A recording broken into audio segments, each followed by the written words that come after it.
Bonjour, nous avançons dans le temps ordinaire. Nous allons arriver au 28e dimanche. De semaine en semaine, nous entendons Jésus enseigner à ses disciples, mais nous enseigner aussi. Tous les passages d'évangile que nous avons entendus ces derniers dimanches nous entraînent avec Jésus dans l'exigence de son amour pour chacun d'entre nous. Rappelle-toi, il y a 3 semaines, Jésus nous disait d'accueillir sa parole comme un enfant qui est dans la confiance. Il y a 15 jours, Jésus nous guidait à élargir notre regard. Celui qui agit au nom de l'amour de Jésus est son disciple. Et enfin, la semaine dernière, en répondant à une question sur le mariage et le divorce, Jésus nous invitait à nous engager vraiment, à nous engager totalement à sa suite. Alors nous allons poursuivre cet enseignement, toujours dans l'évangile de Marc. Voici les références. Tu pourras relire dans ton livre par le Seigneur. Ce passage, c'est juste la suite de celui de dimanche dernier. Écoute.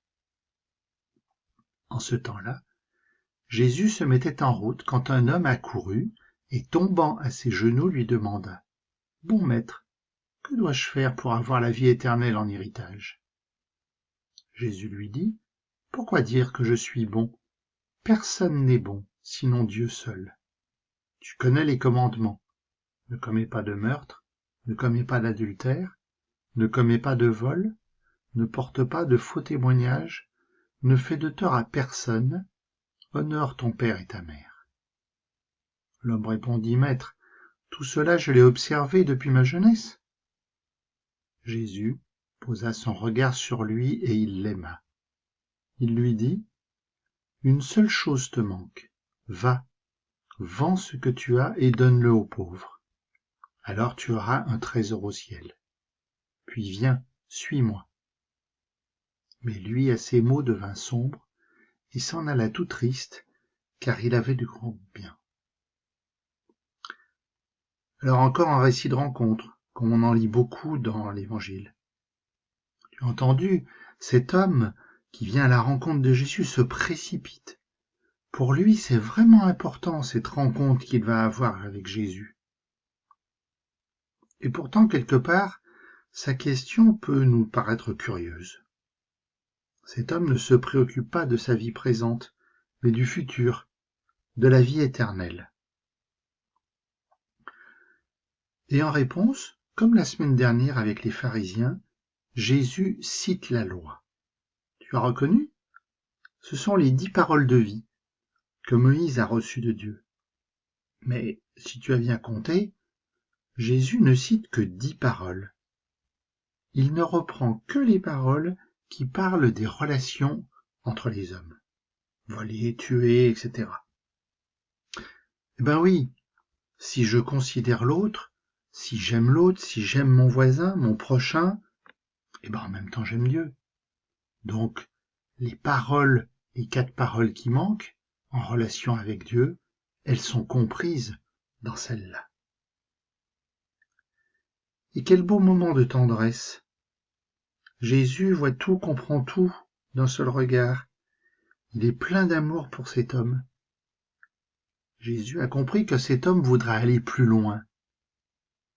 Alors, il va l'inviter à faire un pas de plus.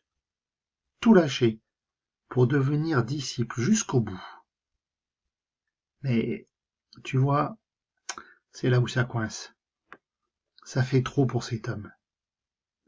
C'est difficile de lâcher ses préoccupations. C'est difficile de lâcher tout ce qu'on a. Et donc finalement, quelque part, la rencontre avec Jésus s'achève par un loupé.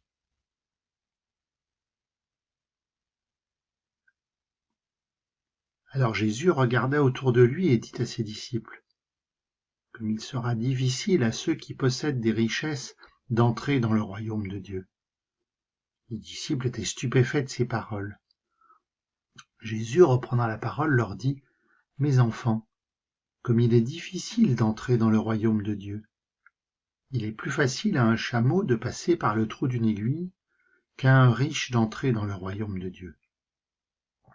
De plus en plus déconcertés, les disciples se demandaient entre eux, mais alors qui peut être sauvé? Jésus les regarde et dit, pour les hommes c'est impossible, mais pas pour Dieu, car tout est possible à Dieu. Alors c'est peut-être loupé quelque part avec le jeune homme riche, mais en même temps la rencontre donne l'occasion à Jésus de faire une leçon à ses disciples, et à nous aussi bien sûr. Là, bien évidemment, les disciples sont catastrophés. Est-ce que eux aussi, ils n'auraient pas les mêmes difficultés que ce jeune homme? Est-ce que eux aussi, même s'ils suivent Jésus, ils ont du mal à se défaire de tout ce qui peut encombrer? Alors Jésus va prendre une image qui parle à tout le monde, enfin en tout cas aux gens de son époque. Nous par contre, on a un peu de mal à comprendre. C'est quoi cette histoire de chameau d'aiguille? Alors quand on entend le trou de l'aiguille, on pense tout de suite à une aiguille à coudre, là où il y a un petit trou pour faire passer le fil. Mais en fait, ce n'est pas de cela dont parle Jésus. Le trou de l'aiguille, c'était une porte d'entrée dans les murailles de Jérusalem. Une porte qui était tellement basse qu'un chameau avec des bagages sur le dos ne pouvait pas passer. Regarde le dessin tout en haut. Alors il y a vraiment de quoi s'inquiéter. Jésus est en train de dire que c'est impossible d'aller dans le royaume de Dieu. Alors oui, pour nous c'est impossible, car on ne peut pas le faire tout seul. Mais c'est possible pour Dieu, qui va nous faire passer cette porte si petite. Mais ce que Jésus veut nous dire, c'est que comme le chameau qui est trop chargé, il faut que nous aussi on se débarrasse de tout ce qui peut nous encombrer pour suivre Jésus. Pierre se mit à dire à Jésus, « Voici que nous avons tout quitté pour te suivre. » Jésus déclara, « Amen, je vous le dis, nul n'aura quitté à cause de moi et de l'Évangile une maison, des frères, des sœurs, une mère, un père, des enfants ou une terre, sans qu'il reçoive en ce temps déjà le centuple. Maison, frères, sœurs, mère, enfants et terre, avec des persécutions, et, dans le monde à venir, la vie éternelle. » Alors, bien évidemment, Pierre va mettre son grain de sel. Et oh, t'es bien gentil, Jésus, mais nous, on a bien tout lâché. On a quitté notre travail, on a quitté notre famille. Et la réponse de Jésus est claire. Nous mettre à sa suite, c'est déjà recevoir plein de cadeaux. Et déjà, recevoir une communauté.